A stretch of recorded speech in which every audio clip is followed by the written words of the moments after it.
السلام علیکم ناظرین، آپ کا میزبان محمد شفقت اطاری پروگرام آج کی بات کے ساتھ حاضر خدمت ہے۔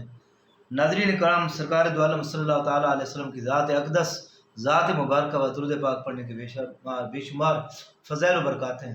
فرمان مصطفیٰ صلی اللہ تعالیٰ علیہ وآلہ وسلم ہے کہ جس شخص نے دن بھر میں مجھ پر 10 مرتبہ درود پاک پڑھا، اللہ تعالیٰ اس کے 10 گناہ کو معاف فرماتا ہے، 10 اس کے درجات بلند ہوتے ہیں اور 10 اس کے نامہ اعمال میں نیکیاں لکھی جاتی ہیں۔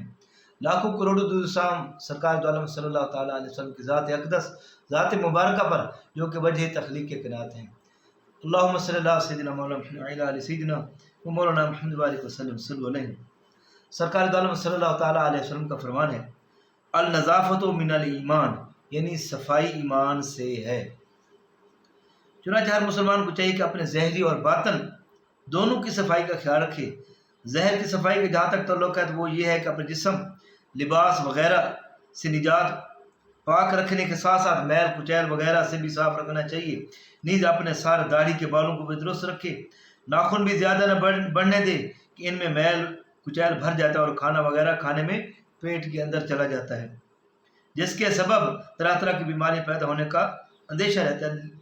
لہذا بغل و زیر ناف کے بال بھی صاف کرتے رہنا چاہیے۔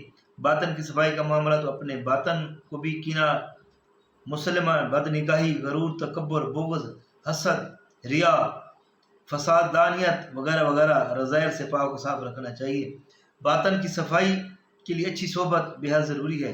اب یعنی ناخن، بغل وغیرہ کی صفائی کے متعلق ہے۔ حضرت سیدنا ابو ہریرہ رضی اللہ تعالیٰ عنہ سے مروی ہے، سرکار دو عالم صلی اللہ تعالیٰ علیہ وسلم نے فرمایا، 5 چیزیں فطرت سے ہیں، یعنی انبیاء سابقین کی سنت سے ہیں۔ نمبر 1 ختنہ کرنا، نمبر 2 منہ زیر ناف مونڈنا، نمبر 3 مونچھیں کم کرنا، نمبر 4 ناخن ترشوانا اور نمبر 5 بغل کے بال اکھیڑنا وغیرہ۔ تو معلوم ہوا کہ ختنہ کرنا، زیر ناف بال مونڈنا، مونچھیں کم کرنا، ناخن تراشنا اور بغل کے بال دور کرنا، یہ سب کام تو ایسے ہیں کہ فطرتاً عقل سلیم میں بھی ہیں، ان 5 کو تسلیم کرتی ہیں، اور یہ پانچوں کا کام، پانچوں جو ہے سنت انبیاء کرام علیہ رضوان سے ہیں۔ حضرت سیدنا ابو ہریرہ رضی اللہ تعالیٰ عنہ سے مروی ہے، سرکار دو عالم صلی اللہ تعالیٰ علیہ وسلم نے فرمایا کہ جو منہ زیر ناف کو نہ مونڈے اور ناخن نہ تراشے اور مونچھ نہ کاٹے وہ ہم میں سے نہیں ہے۔ مسلم شریف کی حدیث ہے۔